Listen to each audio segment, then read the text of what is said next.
എല്ലാം നശിപ്പിച്ചല്ലോടാ നീ. മാലൂരിന്റെ കല്യാണം മുടക്കിയില്ലേ? പോയി മാപ്പ് പറഞ്ഞവരെ വിളിച്ചോണ്ട് വാടാ. എന്റെ പട്ടി പോവാ കോട്ടനെ വിളിക്കാൻ. കണ്ടാര് പള്ളികൾക്ക് കെട്ടിച്ചോടക്കോടെ പെണ്ണില്ല. അവൾക്ക് ഇതിൽ നല്ല ചെക്കനെ കിട്ടൂടാ. എന്നാ പോയി വിളിച്ചോണ്ട് വാടാ രാജകുമാരനെ. കൊണ്ടുവരും, ഞാൻ കൊണ്ടുവരും.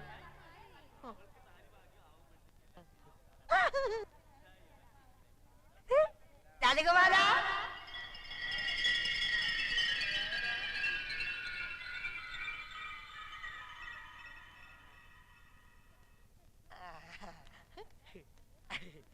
കുട്ടാട്ട കേട്ടു മാലൂല. കുട്ടാട്ടനാ മാലൂന്റെ രാജകുമാരൻ. വേണ്ട വേണ്ട, നമുക്ക് കെട്ടാം. എന്തായി കാണിക്കണേ? ഞാൻ എങ്ങനെയാ? കുട്ടേൻ നല്ല പറഞ്ഞ മാലിനെ കെട്ടാന്ന്.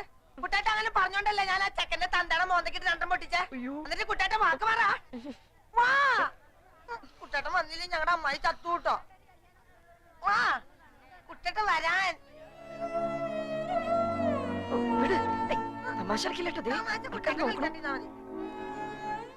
കൂട്ടുകാരന്റെയും അവന്റെ തറവാടിന്റെയും മാനവും ഒരു പെൺകുട്ടിയുടെ ജീവിതം ഇപ്പൊ നിന്റെ കയ്യില.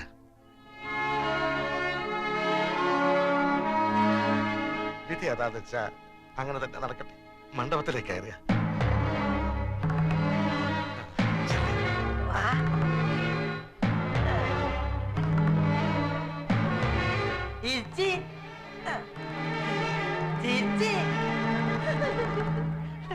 ചക്കര തരുന്ന ചക്കര തരും.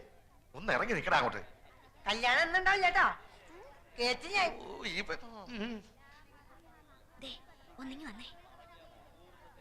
എന്താ നിങ്ങൾ എന്തായി കാട്ടണേ? മിണ്ടി പോകരുത്. കാരണവന്മാർ ചെയ്തു വെച്ച സുഹൃത്തം അതാ മന്ദബുദ്ധിക്ക് ഇപ്പിക്കിന്റെ ബുദ്ധി നോക്കിയത്. ആ ഓമനക്കുട്ടിന് ബോധോദയം പറഞ്ഞതിന് മുമ്പ് കാര്യങ്ങൾ നടക്കട്ടെ. ആ മുഹൂർത്തായി പെണ്ണ് ഇറക്കുക, മേളം തുടങ്ങിക്കോട്ടെ.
കൈമൾ മാഷ്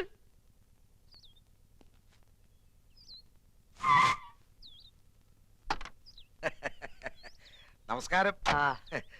കൈമൾ മാഷല്ലേ? മാഷെ ഞാൻ അറിയും.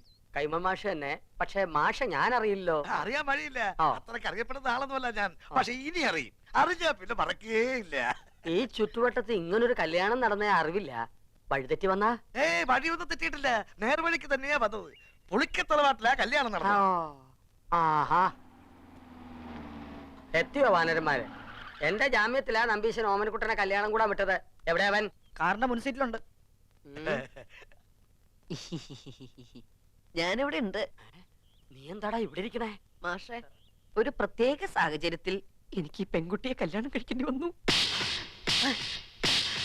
എന്റെ ഗുരുവായൂരപ്പ, ചതിച്ചുവോ? ചതിച്ചത് ഗുരുവായൂരപ്പനല്ല, മറ്റേ ചെറുക്കന്റെ വീട്ടുകാരാ. അപ്പഴാ ദൈവദൂതനെ പോലെ ഓമനക്കുട്ടനെത്തിയത്. ദൈവദൂതനല്ലോ, ഇവനെന്റെ യമദൂതനാണ്. എന്റെ കാഞ്ഞിരക്കാട്ട് ഭഗവതി, ഞാനിനി എവിടെ പോയി വിളിക്കാം? മാഷേ, എന്റെ കൈ വിടരുത്. ഇപ്പൊ എന്റെ കൈ വിടുക. ഇനി നീ ആയി നിന്റെ പാടായി. അയ്യോ, അങ്ങനെ പറയരുത്. എനിക്ക് മാഷ് മാത്രമേ ഉള്ളൂ. ഞാൻ നിന്റെ അച്ഛനോട് എന്ത് സമാധാനം പറയും? പൊയ്ക്കോളൂ. ജീവൻ വേണമെങ്കിൽ ഈ പെൺകുട്ടിയെ വിളിച്ചോണ്ട് വന്ന കാലത്തന്നെ തിരിച്ചു പൊയ്ക്കോളൂ. എനിക്ക് ഇങ്ങനെയൊക്കെ പറ്റിപ്പോയി ഞാൻ കാല് പിടിക്കാം. എന്നിട്ട് കാല് പിടിച്ച് വലിച്ചു കയറുക ഭീമനെ പോലെ. ഞാൻ നിന്റെ ഗുരുവല്ലേ, ഗുരുദക്ഷിണ ചോദിക്കുകയാണെന്ന് കൂട്ടിക്കോളൂ. നീ ദേവീത് തിരിച്ചു പോവോ? അതെങ്ങനെ പോകാനാ?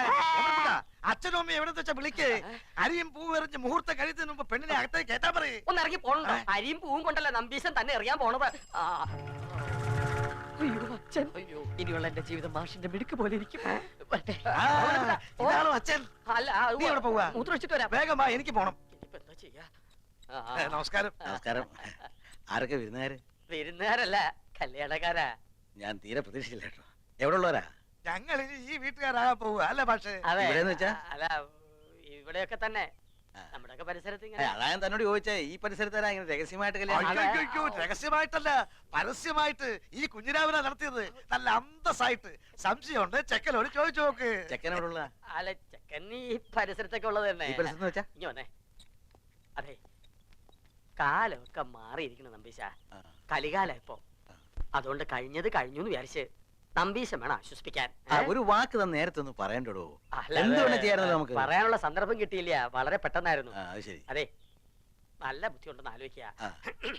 ഇപ്പൊ നമ്മുടെ ഓമനക്കുട്ടനാണ് ഇങ്ങനെ ചുമ്മാ ചെയ്തെന്ന് വിചാരിക്കുക. നമ്പീശൻ എന്താ ചെയ്യാ? ഓമനക്കുട്ടനോ? ആ. ഓമനക്കുട്ടാണ് ചെയ്തിട്ടുണ്ടല്ലോ, രണ്ടിനെ അരി ഞാൻ പട്ടിക്കിട്ട് കൊടുക്കും, അറിയാവോ? അല്ലെങ്കിൽ പിന്നെ ഞാൻ തന്തേന്ന് പറഞ്ഞ് എന്തോ ജീവിച്ചിരിക്കുന്നത്. അങ്ങനെയാണെങ്കിലേ താൻ മരിക്കണോ ജീവിക്കണോ എന്ന് ഉടനെ തീരുമാനിക്കേണ്ടി വരും. എന്തിനാ?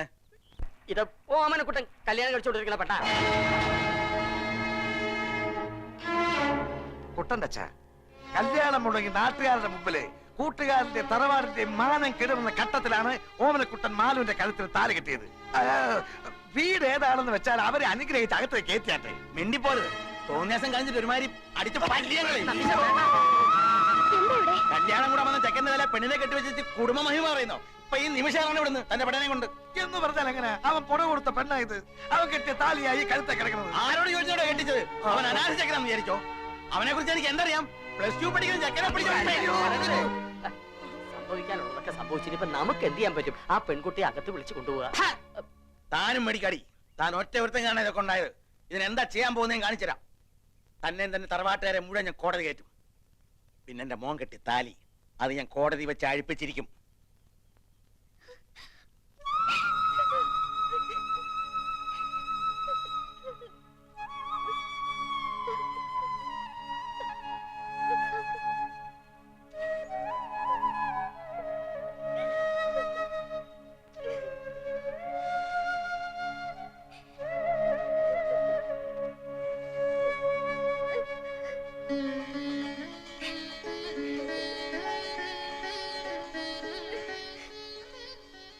ശരിയോ തെറ്റോ എന്നെന്ന് എനിക്കറിയില്ല. പക്ഷേ അവളുടെ കഴുത്തി കിടക്കുന്നത് നമ്മുടെ മോൻ കെട്ടിയ താലിയ. അത് കെട്ടിയത്ര എളുപ്പത്തില് പറിച്ചറിയാൻ പറ്റില്ല.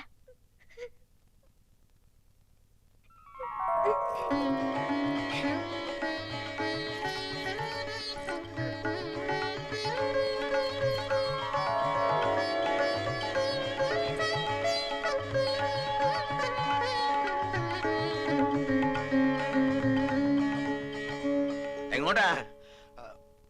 ഞാൻ അകത്തേക്ക്. താൻ പോണ്ട.